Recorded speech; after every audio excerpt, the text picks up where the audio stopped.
All right, so get this. Today we're going deep on one of those theories that really, makes you stop and think. Oh, yeah. The idea that Jesus might have spent his lost years, Right. the years between 12 and 30, that we don't really hear about in the Bible. Yeah. Bible's pretty quiet about that time. Exactly. The idea is that he might have been in Tibet. Really? Yeah, in Tibet. Fascinating. It really is. And the book that's kind of, the one that's really fueled this theory is The Unknown Life of Jesus Christ by Nicholas Notovich. Okay, I've heard of that one. It's definitely a controversial book. Yeah, for sure. But I guess that's what makes this deep dive even more interesting, right? Totally. So Notovich, he claimed to have found these ancient manuscripts. Ancient manuscripts? Yeah, at the Hemis Monastery in Ladakh, India. Wow. And according to these manuscripts, Jesus, or Isa, as he was called in the text. Isa? Yeah, Isa. He supposedly spent time studying with both Hindu and Buddhist masters. So, if we were to take Notovich at his word, this would mean that Jesus was exposed to some pretty profound concepts, right? Yeah, like what? Well, things like compassion, nonviolence, and the interconnectedness of all beings. Okay, so can you break that down a bit? What would that kind of exposure have meant for a young Jesus? Well, in Eastern thought, the whole concept of oneness, Right. it's really about recognizing that everything's interconnected, Okay. that we're all part of this, larger web of existence, you know?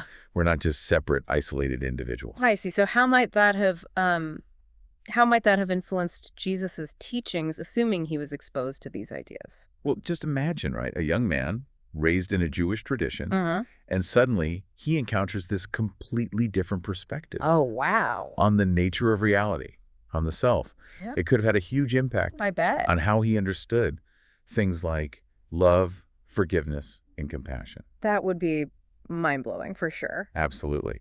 And, some scholars, they've even drawn parallels between these Eastern concepts Oh, yeah. and some of the core teachings of Jesus. Like in the Sermon on the Mount. Exactly. When he talks about loving your enemies and turning the other cheek, Yeah. those ideas, they really line up with the Buddhist emphasis on compassion and non-attachment. Huh. It makes you wonder if those teachings were, I don't know, maybe influenced by what he might have experienced in the East, like Notovich is saying. It's a compelling thought. It is. But of course, we do have to acknowledge that Notovich's claims, well, they've been met with a lot of skepticism. Yeah, I was going to ask about that. Okay. What are some of the main criticisms of his story? Well, for one thing, nobody else has been able to find those manuscripts he talked about at the Hemis Monastery. Oh, really? And some historians, they say that the language and the style of the texts that Notovich said he translated, they don't really match up with what we know about ancient Buddhist or Hindu writings. So you're saying there's a chance he made the whole thing up? Some scholars think that's a real possibility. Wow. Yeah. Yeah, it's a debate that's been going on for a long time. I can imagine. And, you also have to think about the traditional Christian perspective. Right, right. The mainstream church, they generally believe that Jesus' wisdom came directly from God. Uh-huh. So the idea that he might have been influenced by, by other spiritual traditions, Yeah. it's not something they're really open to. That makes sense. Right. But you know what? Even if we kind of put aside the whole question of whether this actually happened or not, Okay. isn't there something, I don't know, something powerful about the idea itself? I see what you mean.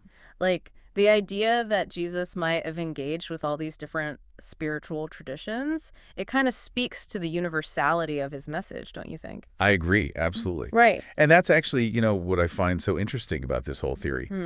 Even with all the controversy and the debate, Yeah. it really makes us question our assumptions about who Jesus was and what he taught. It's almost like opening a window into this much bigger world, right? Exactly. Yeah. Than we usually picture. We tend to think of Jesus only in terms of, Western thought and tradition. Right. But what if his teachings were part of a much larger conversation Oh, wow.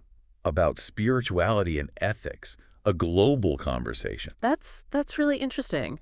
It kind of changes the whole story, doesn't it? It does. And it's not totally crazy if you think about, the historical context. I mean, the Silk Road was a big deal back then, connecting East and West, Ideas were flowing all over the place. So it's not hard to imagine that Jesus might have come across some of those ideas. Exactly. And that those encounters, they could have had a profound impact on him. And that kind of brings us to another interesting point. Yeah. This this human desire to really understand Jesus, you know? To fill in the gaps. Yeah, to fill in those missing years, to get a clearer picture of his life. It's like we're trying to solve a puzzle. Totally. And the Tibet theory, it's just one attempt to do that. There have been all sorts of theories about what he might have been doing during that time. All kinds of ideas. But the Tibet one, even if we can't prove it one way or the other, Yeah.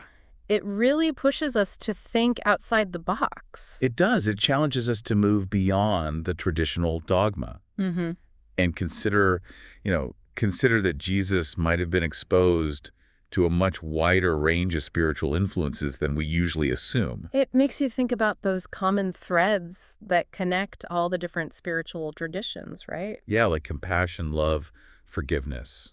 It suggests that maybe we have more in common than we think. That's a powerful message, especially in a world that often feels so divided. It is. It's a reminder that the search for truth, for meaning, for connection, it goes beyond cultural and religious boundaries. Like we're all on this journey together. Exactly. We're all searching for something bigger than ourselves. And that's something worth exploring, worth celebrating. Absolutely. It's also interesting to note that, modern scholarship, it's starting to revisit these kinds of claims with a more open mind. It is. There's a growing interest in exploring the historical links between early Christianity and Eastern religions. Like we're starting to realize that the world Jesus lived in, it wasn't as isolated as we once thought. Right. And even if we never find absolute proof that he was in Tibet, the fact that we're having this conversation, it shows how important interfaith dialogue is. It encourages us to listen to different viewpoints, to find common ground, to recognize that we're all searching for the same things in a way. Exactly. It really feels like this whole idea of Jesus possibly being in Tibet has just brought up so many things to think about.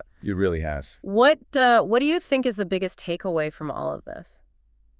Even if we never really know for sure if Jesus actually went to the East, just the theory itself, it makes us rethink how we understand his life and teachings. It's like we're being asked to see him, not just within, Jewish tradition, but as part of something much bigger, like a global and historical context. So we're asking, what if Jesus wasn't just a figure of one time and place? Exactly. What if he was part of this, like this ongoing conversation about spirituality, about what it means to be human? Right. And, whether we believe the Tibet story literally or not, it still makes us think about these universal concepts like love, compassion, forgiveness. It's like they're part of the human experience no matter where you come from. Exactly. And that feels really, really important today, I agree. When the world can feel so divided. It's a powerful reminder that even with all our differences, we share this common ground, this search for meaning, for connection. So basically, the evidence about Jesus in Tibet might be debatable. Yeah. But the theory itself, it opens up new ways of thinking about his life and his message. It tells us there's always more to discover. Always more to learn. And that how we understand history and spirituality, well, it's always changing. And it pushes us to look for those things that connect all the different spiritual traditions. It suggests we might have more in common than we realize. That's a great thought to leave our listeners with. I think so, too. But before we go, I have one last question. Right.